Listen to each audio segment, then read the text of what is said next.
Manikandan sir, இந்த ரஜினி ஒரு விழால பேசுறாரு, அதை துரைமுருகன் கேஷுவலா திரும்பவும் அதற்கு எதிர்வினையாற்றுறாரு. இந்த விஷயம் நடந்துகிட்டு இருக்கு. அவங்க ரெண்டு பேரும் இல்ல, நாங்க வந்து எப்பவுமே ஃப்ரெண்ட்ஸ் தானே ரெண்டு பேரும் சொல்லிக்கிறாங்க. ரெண்டு பேரும் இதாயிருச்சு. ஆனா இந்த ஒரு விவகாரத்துக்குள்ள தேவையில்லாம உதயநிதி உள்ள வந்து சீனியர்களுக்கெல்லாம் தான் ரஜினி சொன்ன மாதிரி சீனியர்கள்லாம் எங்களை வந்து அரவணைச்சு தான் போகணும், அவங்கள எங்களுக்கு வழி விடணும் அப்படின்னு உள்ள வந்து பேசுனதுலதான் அரசியல் இருக்கா இங்க? நியூஸ் தொலைக்காட்சி நேயர்களுக்கு வணக்கம். மேடம் ஆடியோ சரியா இருக்குல்ல? பேசுங்க சார். ஓகே. என்ன விஷயம்னாங்க, 10 வச்சிய பரட்ட அப்படின்னு மேடம் ஜமீலா மேடம் சொன்னாங்க. அதுல ஒரு கூடுதல் தகவல் சொல்லிட்டு நான் மெயின் விஷயத்துக்கு அதுதான் ஒரு சினிமா டைலாக்ல சொன்னேன். ஒண்ணு இல்லைங்க, அவரோட டைலாக் தான் அவரும் சொல்றாரு. சொல்லுங்க சொல்லுங்க. ஆமா, இதுல என்னன்னா சார், இதுல ஒரு முன் தேதியிட்ட செக்கும்பாங்களா, அந்த மாதிரி ஒரு முன் தேதியிட்ட தகவல் சொல்றேங்க. ரஜினிகாந்த் கட்சி ஆரம்பிக்க போறாரு, அவரு முதலமைச்சர் ஆக மாட்டாரு, அந்த இடத்துக்கு நாம எப்படியாவது போலான்னு தான் கர்நாடகத்துல இருந்த ஒரு ஐபிஎஸ் ஆபீசரு தன்னுடைய காக்கி யூனிஃபார்மை கழட்டி வச்சு ரஜினிக்காக தயாரானாரு. ஆனா அண்ணாமலையோட ஒரிஜினல் சைக்கிள் ஸ்டார்ட் ஆகலன்னு திட்டு பிடிச்ச மாதிரி நேரா கரூருக்கு வந்து நான் ஆடு வளர்க்குறேன் கோழி வளர்க்குறேன்னு கொஞ்சம் காலம் சுத்திட்டு இருந்தவரு சரியான சேனலை கர்நாடகாவில் பிடிச்சி பிஎல் சந்தோஷங்கிறவரை பிடிச்சி புறவாசல் வழியா இன்னைக்கு ஒரு கட்சியினுடைய நியமிக்கப்பட்ட தலைவரா இருக்கிறார் அப்படிங்கிறது இதனுடைய முன்கதைங்க. ரெண்டாவது, மரியாதைக்குரிய ரஜினிகாந்த் அவர்கள் கட்சி ஆரம்பிக்கிறார் அப்படிங்கிறது ஏறத்தாழ உறுதியானப்ப யார் மூலம் எப்படி அவர் தடுக்கப்பட்டார் அப்படிங்கிறதும் ஊரறிஞ்ச ஒரு ரகசியம். அதுக்கு இந்த விவாதத்துக்கு சம்பந்தம் இல்லாது.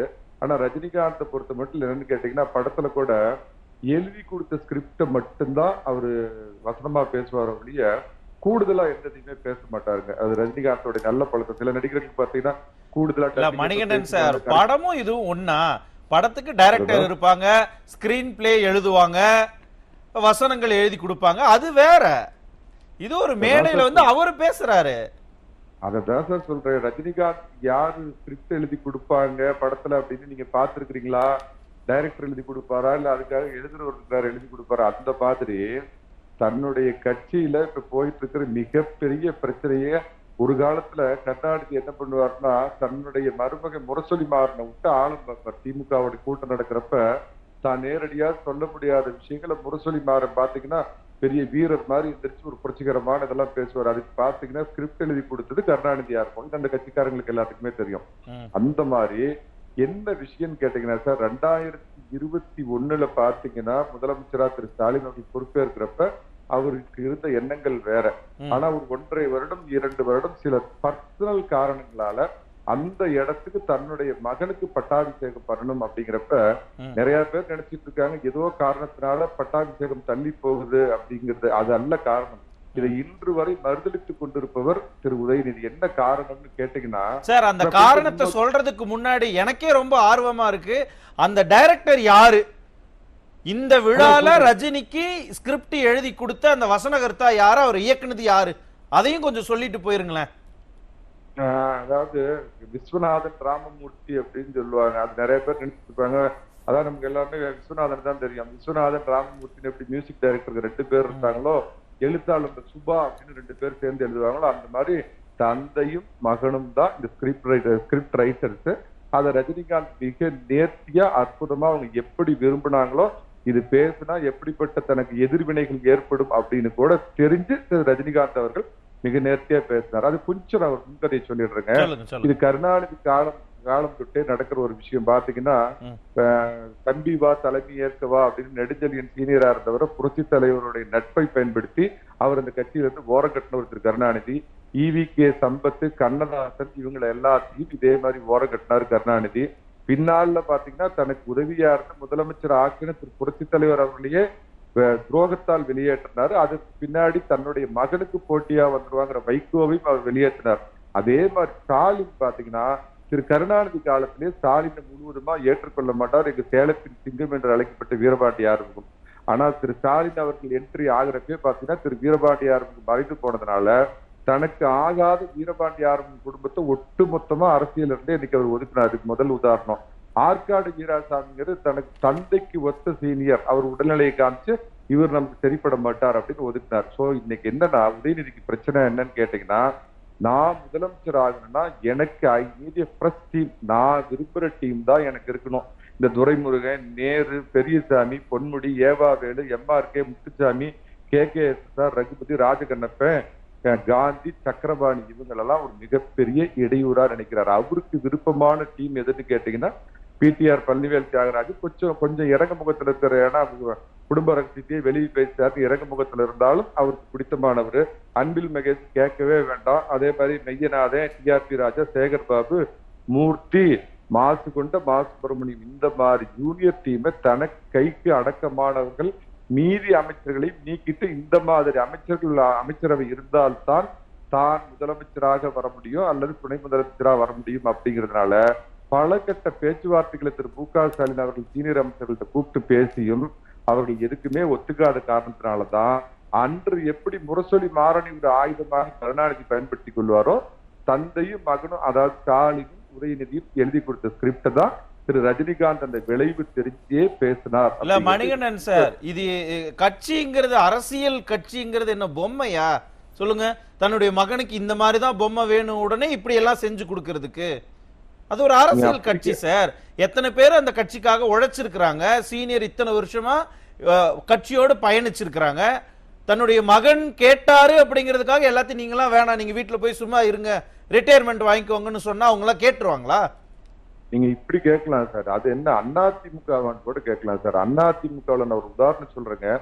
ஏதோ ஒரு மாவட்டம், சேலம் மாவட்டம் அப்படின்னு எடுத்துக்கிட்டீங்கன்னா, இது வரைக்கும் இதுல அதிமுகவில் அமைச்சர்களா இருந்தவங்க யாரு அப்படின்னு கேட்டீங்க அப்படின்னா திரு செம்மலை அவர்கள் இருந்திருக்கிறாங்க.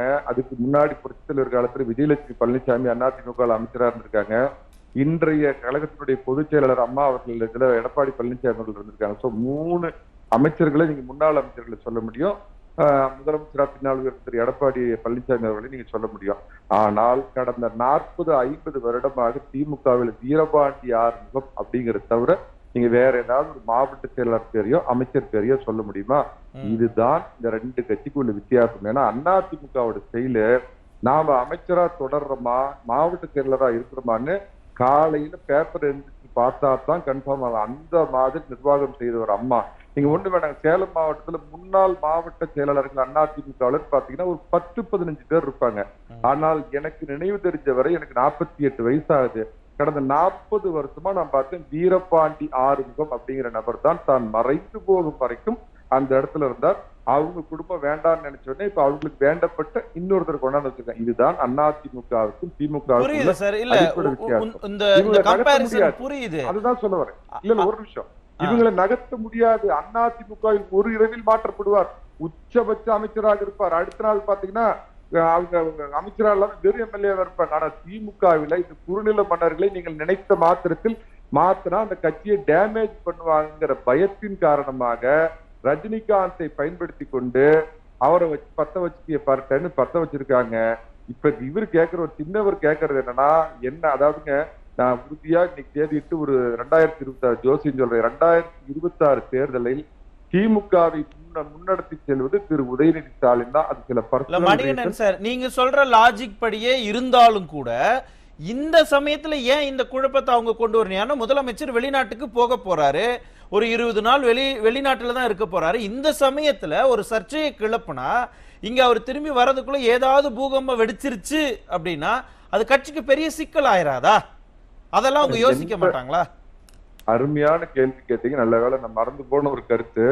எந்த எரிகிற கொல்லியை புடுங்குனா கொதிக்கிற தண்ணி அமைஞ்சு போகுங்கிற வித்தை தெரிஞ்சவங்க அப்பாவும் மகனும். என்னன்னா திரு துரைமுருகன் எப்பயுமே அவர் கருணாநிதி கிட்டே எப்படி பேசுவார் அப்படின்னு திரு ரஜினிகாந்த் சொன்ன மாதிரி நமக்கு எல்லாம் தெரியும்.